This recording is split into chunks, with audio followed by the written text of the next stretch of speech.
for most of our R&D, it's like we're really looking at source, tying back to what things are coming from, and solving problems with solutions. And that's, I think, what our society kind of needs to do right now for, climate, consumption, energy, all of these things. We need to look at, stop contributing to the bad by replacing it with better alternatives. And so that's really what we're trying to do, and to give people a platform to be able to best express their skills, because cannabis cultivators, dude, what a bunch.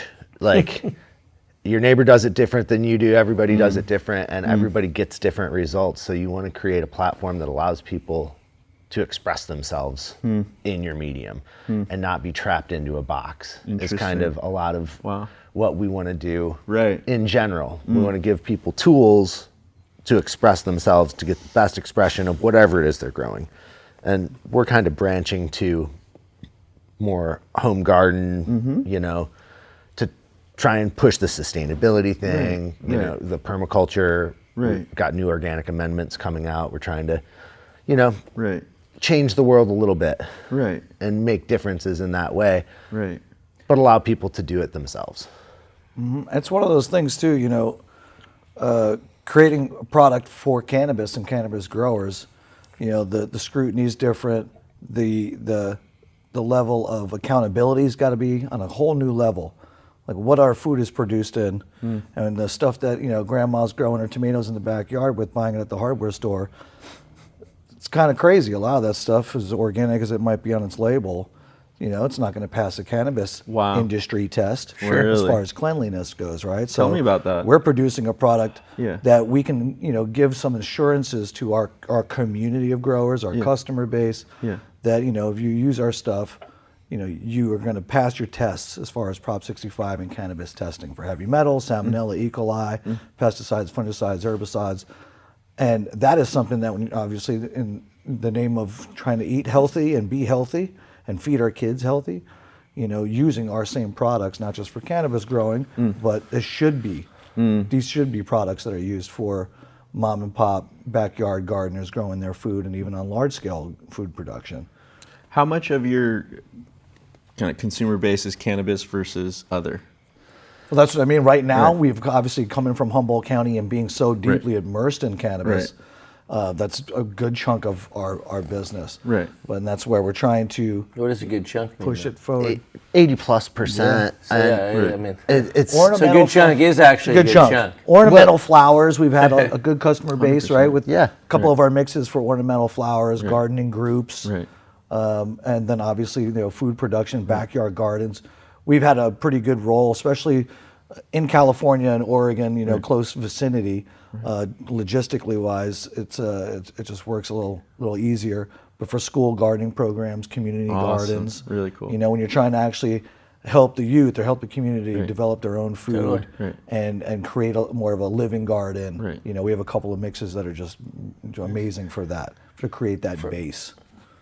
From a nice moment of talking like that, I think it's a good segue to take a quick comedic break and go through the circle with everybody's the first name that comes to mind from the most comedic hill name you've experienced, and we'll start with you. I got a great one. Poop Taco. Oh, that was mine. Yeah. Oh no! Wow, that was mine. So I got to recalibrate. Man, we had a guy that went by peanut butter. Yeah, that's a good one. That was a good one. Yeah, he came straight from the plaza out to the farm. Wait, so we're trying to come up with a name for what? No, we're just thinking about the hill name that when comes you were to on mind. when you're on the hill, that one name that someone had dubbed that like. Come on, commune, man. Oh, I call everybody wood chip, hubcap. That's generally for people that when I can't remember their name in mid-sentence, I just tag them something random. Outside of normal, it's like One Eye, and we had I think was it the Butterfly Man? Mothman. Frico is a great one too. Yeah. Man, you guys had some good ones. I mean, we didn't give him, we learned. Well, yeah, you just came in with the crew. That's awesome. Yeah. That's so funny. That's an important part of the area. That's so funny. Everyone had their name. Yeah, I remember some real unique characters coming Right. through some of the farms. Right. There's, this. What was your heyday. guys' hill names? You guys have some names? No. I did a lot of my work. Mine was pretty small. I was on Right. 22 acres. Right. I kept it pretty small. I hired 2 of my bandmates, and that wasn't even like always a full-time gig. That was just to give me a 2 or 3 day relief in a week to be with my kids in town Got and it. my wife, and to do some other stuff, take care of bills and stuff. Right. You weren't I fully have immersed. I have lots of Yeah. nicknames for them, but it's not from being on the hill per se. It's because I'm in a band with them, and you can come up with all kinds of derogatory names for your bandmates.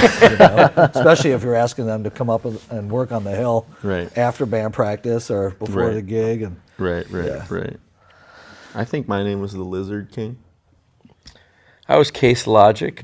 So Logic because of the CD cases, Case Logic. So Yes. the guy was able to link my Put two name and to a two CD together. case, call me Logic. He was like, one level See, I away. know where you guys are working out there, and Oh, that yeah. is a comedic bunch in my general. God. That whole A lot of farm laughing. and environment. Yeah. Yeah. 100%. Yeah, no, I mean, Definitely. I always wanted to see like a spelling bee on Titlow Hill.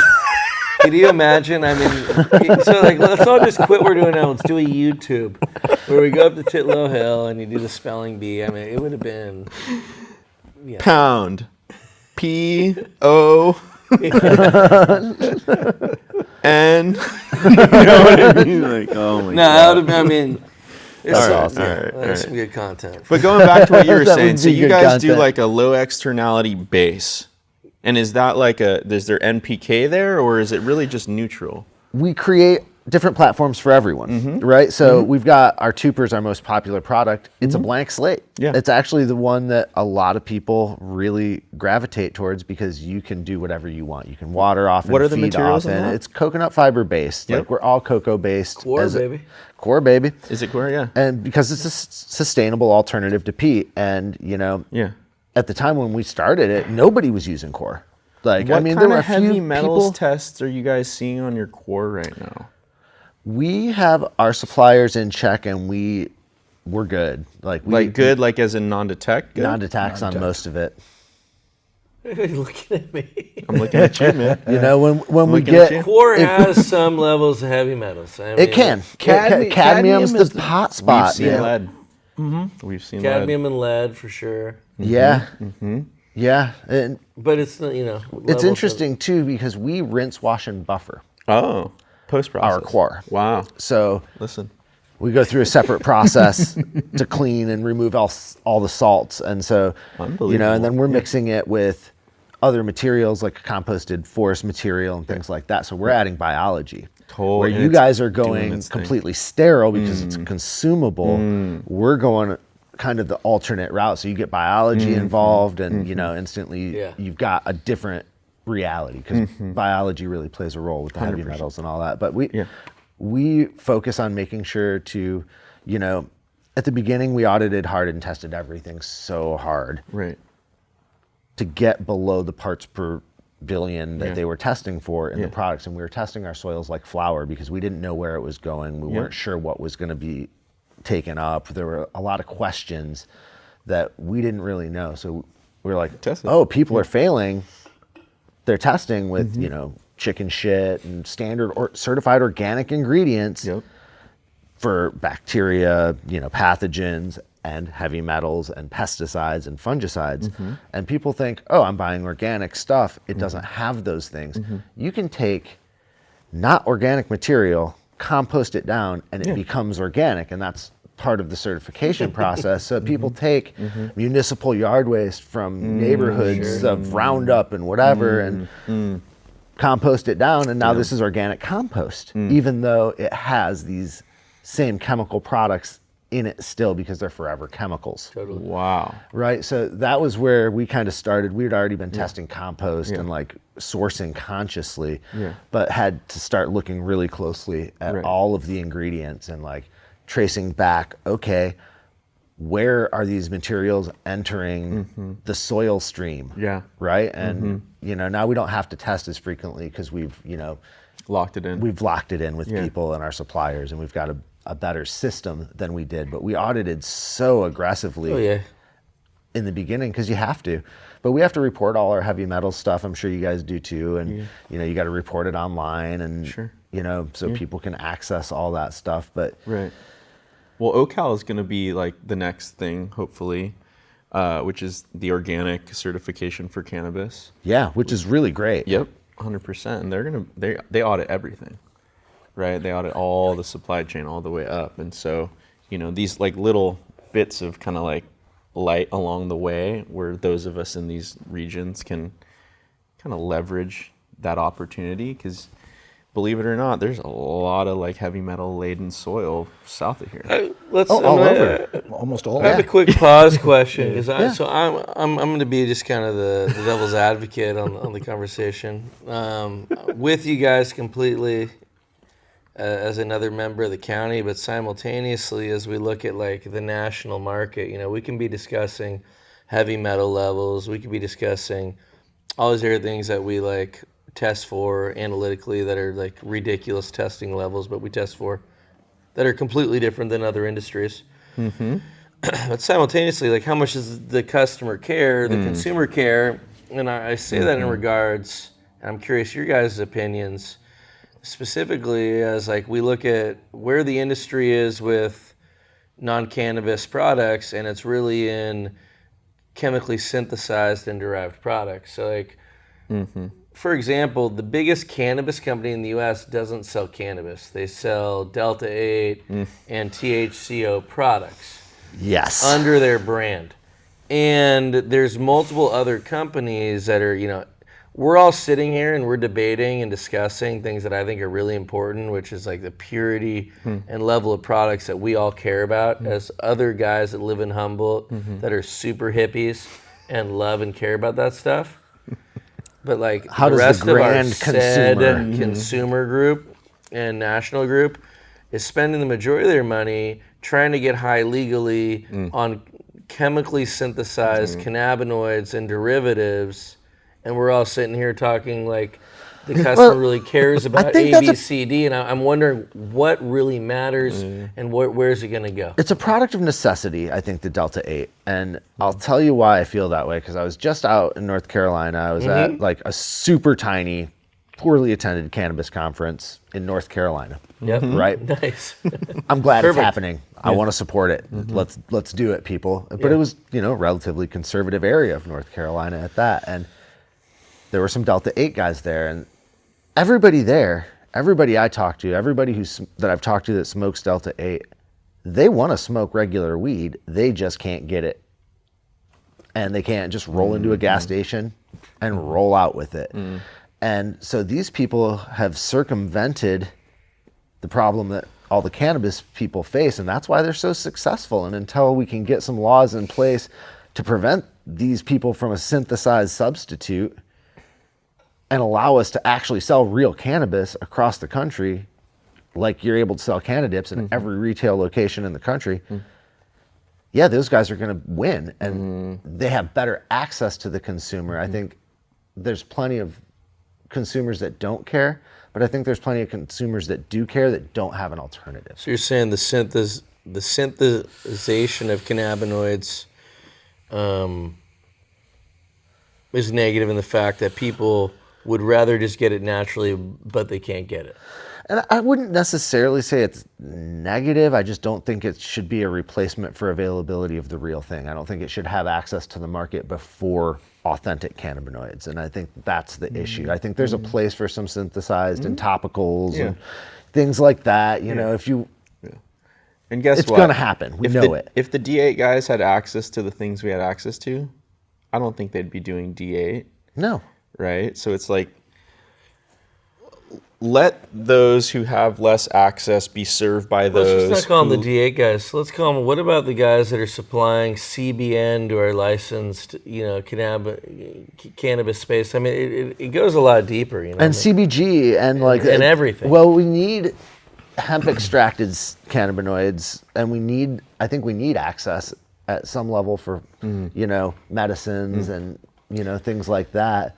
I think there's a place for it. I think we need to care on behalf of the consumer that doesn't know any better. I agree. Totally. Because at some point they will learn. If they haven't learned, then they haven't been paying attention. hey, don't put 100% of your focus on purity. At some point, there's that 80-20 rule, whatever, follow your heart. But at the end, like, let's put it forward and let's set the precedent rather than wait for the consumer to tell us they don't want residual solvents in their shit. In my mind, in my opinion. And that's where we were. We were doing these things before it was needed and like trying to improve. And I think there's a reason that we're not as big and far in IGC, and it's partly because the cannabis industry, IGC? Independent Garden Center, Nursery, Traditional Garden. Oh, okay. Got And it. I think tying back to that part of the conversation, one of the reasons we haven't been available there is because the cannabis market has taken every bit of product we could produce. That's awesome. Forever, until I think this year is the first year where we're actually like, okay, we're able to produce enough for demand. It's been like this constant thing. Wow. Yeah. And this year the market's way, way, way down, and we're like, okay, well, we can breathe. And now we can actually start to approach some of these other markets and start to educate some of this other consumer group too, because I think that's a big part of being a manufacturer, a brand, a trendsetter like so many in Humboldt is all of these people have been educating growers, going out, teaching other people to grow, teaching their neighbors. You guys are teaching people how to do things constantly, even just leading through example. We've talked about that too. I don't know, when you got here, same thing when I got here, this area was really the first place I'd ever really been turned on to like organic food, good, actual, clean, healthy food.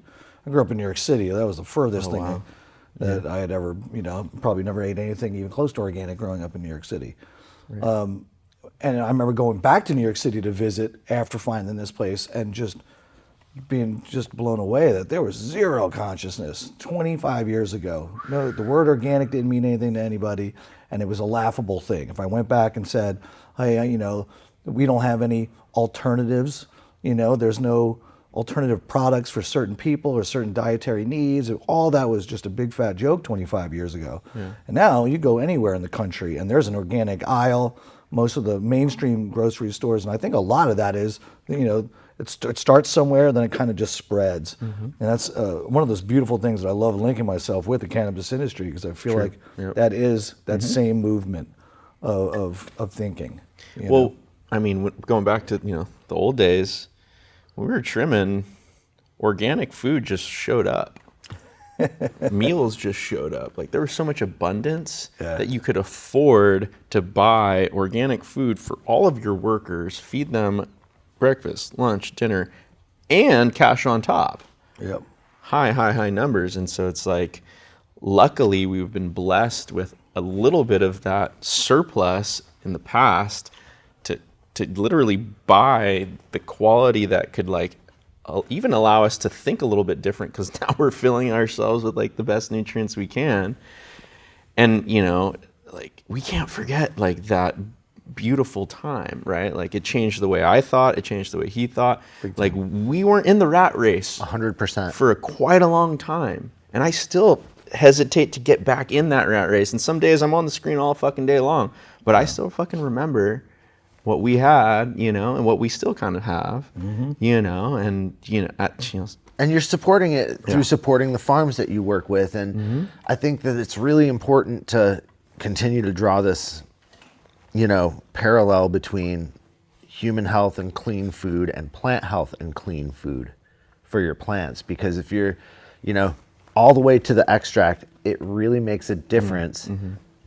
People like Crystal, who are, sustainably farming, almost everything's coming from the land. It's, she's dry farmed even down there, right? Oh, yeah. Yeah, it's incredible. Yeah. Oh, yeah. And That's dry farm Mr. right D, dry farming. That's all dry Yeah, farm. we all Yeah, know we that. had Mr. D on here just a few Yeah, of episodes course. back. He's the man. I mean, how could he not? Dude, he's great. Yeah, he's a character. Yeah, So 100%. and so the best terpenes, the best quality is coming from that nutrient source being broken down by the biology and being fed to the plant the same way, nourishing our bodies with organic vegetable matter to feed the biology, to feed our brains. Yeah, and the conscious people this is this feedback mechanism. Yeah. Right? And then we talk about the energy, right, of the high and the energy of the oil. But I have to go there. I have one question for you, and just Yes. do me, let's get into the weeds for a second around terpene production, because I know we're talking about like the base media. What kind of things do you offer for farmers? And tell me your thought process when it comes to like the terps, because I really am curious about this. So this is something that we hadn't delved much into until kind of recently, and it's something that we're working in R&D on. Yeah. Because we were creating the platform, and then, all the feeding is like really where people are shaping and, what's going in, and the biology and compost teas and all that. Right. So that's where I felt like most of the terpene profiles were being shaped. Right. And the more research is going in to the cultivation all the way down to the extraction, there are some specific nutrients, specific sources of specific nutrients that do make a difference, right? Yeah. Like, not all nitrogen is created equal. Mm-hmm. And that's where it starts getting tricky, right? Because like, you can get straight ammonium nitrate comes out of, the oil industry from gas and oil extraction byproduct. Yep.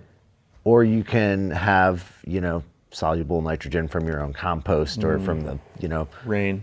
From the land or from your cover crop, fixing it from the atmosphere. And so that's where I feel like the differences are going to start coming up, and it's all, again, back to the source of these things. And we're just doing some research on it, but there are absolutely differences in terpene production based on sources of the nutrients and types of nutrients and the biology. Yeah, the wood product that we have in our mixes, I always thought that, felt that was a big reason why the terp profile, people using our stuff, that's something that they could grip onto and say, man, while your super might act like a 70-30 cocoa perlite blend, that extra element in there, the forest product, definitely lent itself to the development of the biology, which would then, lend itself to the plant, producing better terpenes. I always thought too, with terpenes, just, outside natural environments, definitely something that the terroir plays a role in. 100%. Even just full sun. I always felt like that was something Yeah. That back in the old days when you only got 6 to 8 hours of full sun and it might have been broken up throughout the day. Right. I always thought that the plants, they loved that break and they were able to capitalize on those moments to produce a better terp profile than just being driven with hard line 12-hour sun, 9 to 9 every day. Right. Well, and I feel like that's a very good point, and you're seeing it in the science now too, where sun-grown has so many terpenes and subterpenes, and that blows me away. Yeah. Doesn't it? I mean, I love that that's reality. Mm-hmm. But like, I love that it's reality. But when you look at it, you're like, wait. How am I getting more terpenes outside in the sun versus in a controlled environment with these like super expensive Gavitas and all these other things? And then you look at the data and you like wipe your eyes and you're like, wait, no, like God-given light is at the fucking timing and angles is better than anything we can create. Time and time again. Time and time and again. And it is fucking cool. Which I love it for the extract industry and for the sun-grown farmers because getting back to this preservation, now we're like, hey, there is value here. It's one of the only times where you see economics like break, where the cheaper costing product's actually better than the more expensive product. And we're always trained to buy the more expensive because that means it's more quality, but that doesn't work with weed. It doesn't. You know? It's one of those things I think that, and unfortunately we didn't get that 5-year window, the clause, where we might have had a longer chance to kind of compete against big farm coming in. But the sooner that federal legalization happens and the sooner that we can tap into that market, I think that there's more of a chance of actually distributing good sun-grown cannabis grown here in California without each individual state popping on going legal and being driven pretty heavily on their own cultivation as an independent state. Where if it would have just gone pretty much right out of the gates federally legal, I think California as a whole, or just the West Coast in general. Are you worried that because it hasn't, that California won't continue that maintenance? Because I almost think it'll it take still time. will, right? You can't grow great weed in Michigan. You can't do it. You can in Michigan. Well, Michigan's got a great tradition. I'll take back Michigan, 'cause that's an anomaly. It's my homeland. It's his homeland. I'm from Michigan. Didn't know it's your homeland, but I will know that Michigan is a fucking killer cannabis state. So let's backtrack it into Tennessee. Let's still say that, like, you know, temperatures and things, but like, it's still not the same level. Like, yeah, if we could go right now, California would supply everything. But I don't think we necessarily worry about losing our position over time. Hopefully. I think we lose a lot of family farms that would have made it. Right. And we lose more every day that they don't have the option to market that unique sun-grown Napa of cannabis to Oklahomans and everyone throughout the rest of the country. We've lost 50% plus, 70% plus and every minute 2016 as we sit here today. Exactly. If those people could sell their pot to Georgia legally, they'd be killing it because it's incredible cannabis. I think that's it. You know, as these states do, they come online, they go legal. They're setting up, you know, mixed light greenhouses or just most likely just full indoor rooms that do rely on heavy HVAC and overhead costs. Yep. You know, we can do it cheaper given the opportunity to be able to market in those areas. You know, and that would switch eventually. It might be 10 or 15 years. You know, where all of a sudden, you know, it becomes apparent and just something you can't fight anymore. California can do this cheaper, and then let's shut down all these wasteful, you know, indoor facilities just using electricity and yada yada. If you're thinking as like a small craft producer in Humboldt, do you like, or anywhere? Do you really think you can serve the nation? Probably not. Definitely not. However, and right now we're seeing it happening this year, collectives, regional collectives, similar to wine, right? Or champagne, regional collectives that or tobacco come together, right? Thank you. Yeah. Come together and say, hey, we all have something unique in this space. We could create a product or a brand just from our collective memories and this region alone. And if we do that together and we all put into the marketing and packaging and the messaging costs, and obviously we all have material probably that didn't sell last year. This is what's happening right now. It's high quality and it's degrading. How can we come together to create something that might be able to not only get us money back for the work we've done, but also be able to create enough of a supply to hit a certain niche demographic, maybe not the entire every single state of every single person who smokes, but enough to make it worthwhile to set something up so that you always have product on the shelf and, you know, the demand's not going to. But there's a few people who are doing that right now. And there's a lot of people, this is a common echoed sentiment from people that we've had on this podcast. It really is. It's something that over and over people bring up on their own, that like, how do we unify? It's not about how, it's about go and do it and find the people who can help you. Because I think it's about how. I haven't seen anyone successfully really do it. It's been tough. I think, you know, in the years past, it's always been, even though you could have friends like, you know, Titlow Hill, Redwood Valley area, everyone knows each other and for the most part are friends. But it's still a very like, hey, this is my spot over here, you're over there. You know, don't fire your guns too late at night. Don't start any forest fires. You know, don't drive too fast on the road and dust my kitchen out. You know, at the end of the day, you know, that's the way you survive. Redwood Valley, you know, blah, blah, blah. The Panther Gap, blah, blah, blah. Island Mountain, every little nook can have its own, you know, part of a dispensary nationwide as a brand. Very similar to wine. I mean, that's a big thing with wine, is that you are just buying other people's grapes. You're not growing everything, you know, and you're basically doing the same exact thing, but more of a cooperative setting. I'm just saying it you know, for all the headwinds we have, there's certain tailwinds that occur, like when we, you know, organize, right? Understand that, like, as a team, for instance, you know, we were just down at the Hall of Flowers. Okay. Palm Springs. Great event. Like as far from here as you could be. Felt like we were in Mexico. Different country, right? 100 degrees. Right? It was raining while you guys were down there. I was here, so fucking happy. I wasn't there either. I was up here, and it was cold and rainy. Right. No, so sit down randomly with a group that Case is well aware of, one of the larger, more well-known marketing firms in the space, and just chit-chatting, smoking a little bit, and it just so happens that their whole last 6 months has been centered around, focused on sun-grown. Now, this is an LA-based, San Diego-based marketing firm. We're sitting in Mexico, essentially, right? A lot of sun, not a lot of water.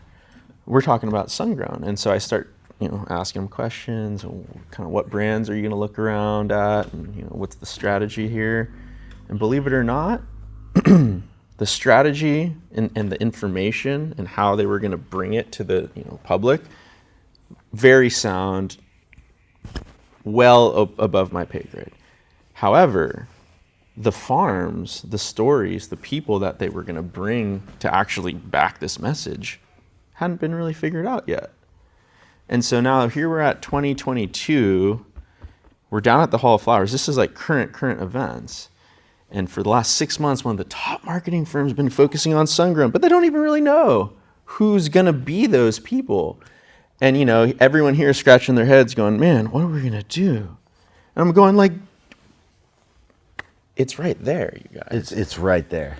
It's one of those things I say often that as much as that is an issue here with what are we going to do, a lot of times, I know a lot of people here aren't participating. I think that it's very easy to stay in this bubble. Mm-hmm. This is home. Yep. Grow good weed. We're not really trying to be marketers and branders and all that stuff. But there is that point where, like, listen, if you want to survive, getting out to an event like that, or to the Emerald Cup, or to MJ Biz in Las Vegas, sometimes those things are necessary for the networking and to kind of see, like, where do I fit in? Mm-hmm. If you stay here, it's not the old days where somebody's going to come to your property every 3 months and buy your harvest without you making a phone call. Like, you actually have to go out and do your own legwork. Yep. And you're absolutely right. Yep. Like, I know that same area when I was down there a couple years ago at a what was that one? It was like the Canna Grow or something like that. Mm-hmm. And I remember, Fiona Ma getting up on stage and saying that she just had come to Humboldt and how everybody up here was lovely, great growers, very passionate, and deserved a space in the California market, and talked about how there was a ton of money available for Humboldt County growers specifically. Right. But up here, nobody knew that. Nobody knows that. There's just no connectivity there. 1,000 miles away, man. Yeah. And there is a ton of money, and there's grants, and there's, money that's available to legacy farmers. Sure. Right now. Yep. I have clients who've gotten those grants. And it's just about being aware and looking into what's available for you. We had Rob Golightly on talking a lot about that. Big Rob, yeah. Yeah, man, 100%. He's fantastic. And that's the thing, right? It's like you said. People aren't showing up with duffel bags of hundreds or 20s, whatever you prefer, right? Was it good? We're all working way fucking harder than we've always worked. I'm sure you guys are. Big time.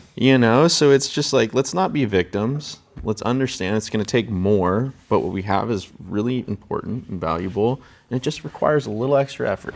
Yeah. I just don't understand why everyone has such a hard time in the sales side. It's almost like it's Halloween and you can be like any show you want to be. You could be geisha brand and you could like it's really like it's like so fun and easy. You could be any you could be anything you want to be, and you could create that and sell that, and like it's so liberating to get into the branding side that I understand a lot of people struggle with it, but I'm with you. I'm in the marketing side, and I'm like, let's be a, fire-breathing dragon electronic robot dinosaur. Yeah. Like, you can, We'll deconstruct that for a second, because it's not as easy as it sounds, right? Like, you've gotten to the point where that makes sense to you, but it's taking you certain tools to get it there.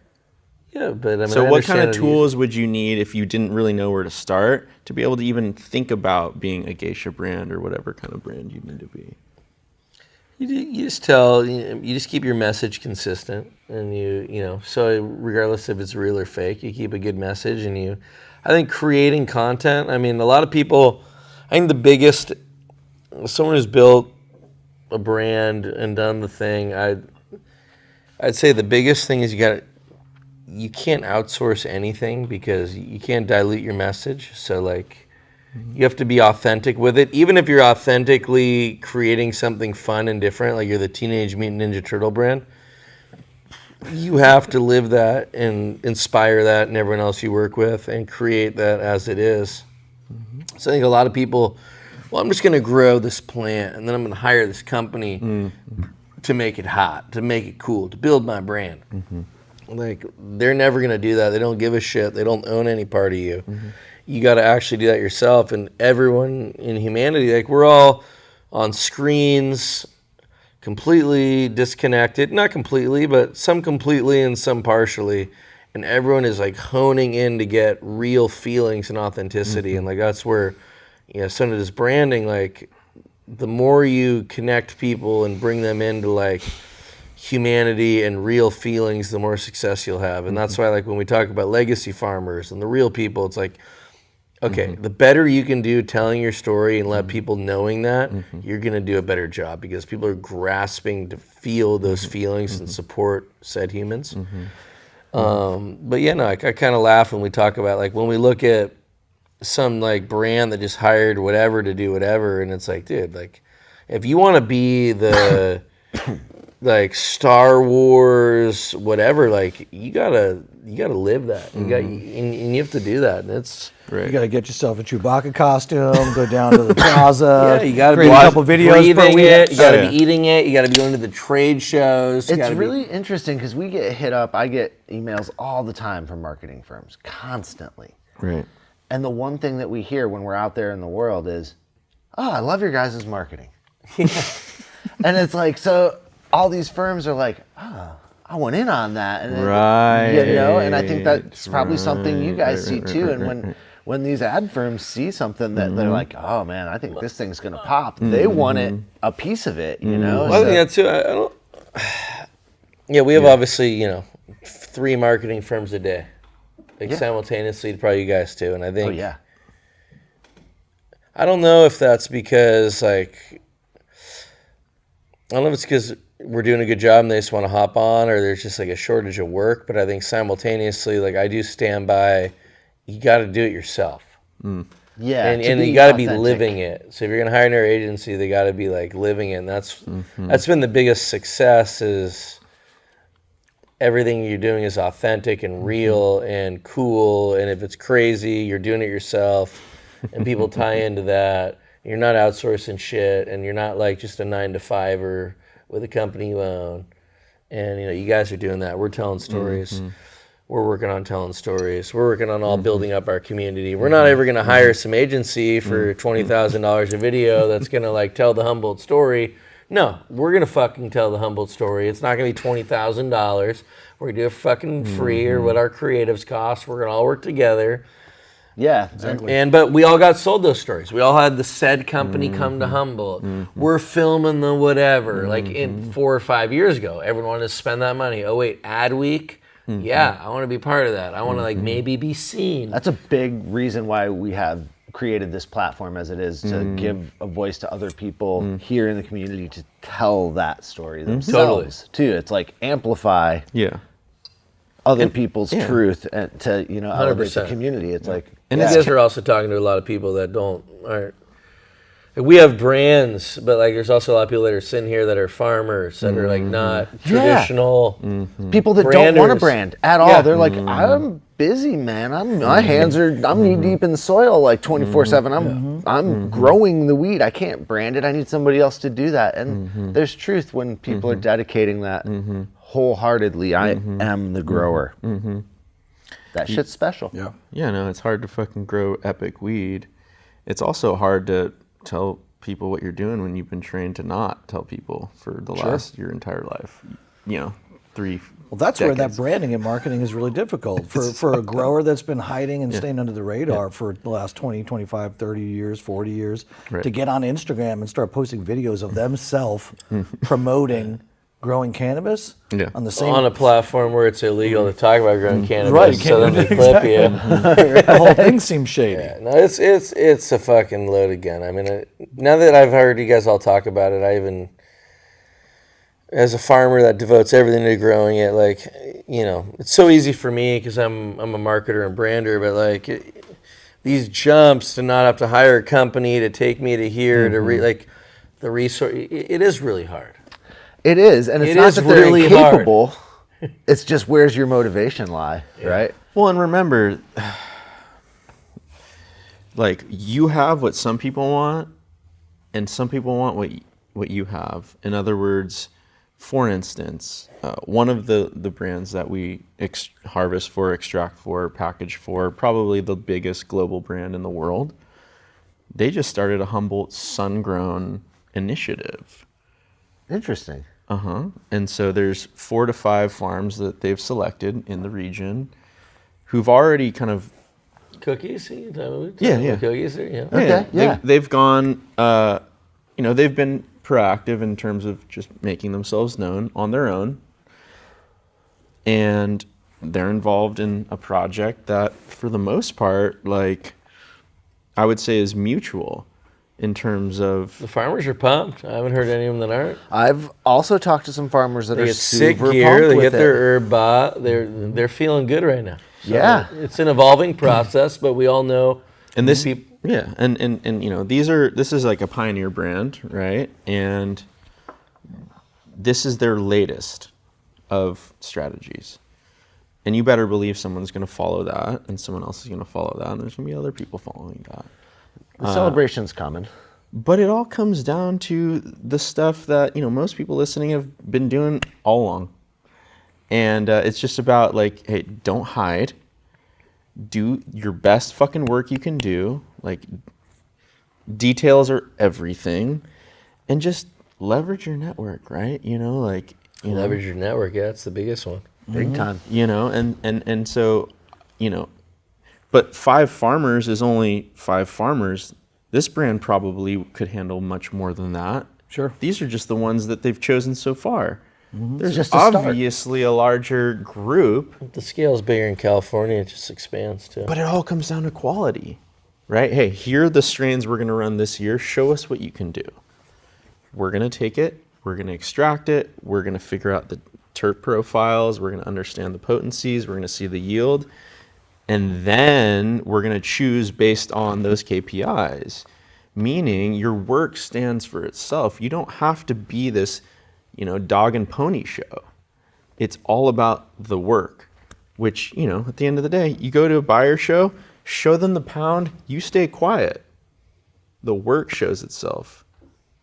And that's the truth. And that's, you know, that's what's going to continue to separate some of these Humboldt brands and these people. And it is a global market, and there's going to be people in all these new markets that are special, that do good work. And I wish them all the best too, but we want to be able to support these, you know, legacy farmers, to be able to share the heritage of, you know, the origins of cannabis production at scale in this country. Hell yeah. Not to mention, like, Amsterdam, those guys were coming to Arcata to get seeds. Way back. Big time. Right? This is like the whole world we're talking about here. Right here. Right. Just a little bit. You know? Yeah. So I think it's important. I do too. We think it's important. Yeah. And it's important to be active, and I appreciate you guys coming in and being such active members of the community and joining us, and, you know, giving an opportunity to share the stories here with the people at home. So thank you at home for joining us also on Royal Grown Radio. We really appreciate the opportunity to do this. Thank you guys for joining us. Thank you guys. Thanks, everyone. I'm Michael Beck. I'm Rick Elliott. Lizandro. Case, coming from Humboldt County. Thank you for joining us once again from Royal Grown Radio. Cheers.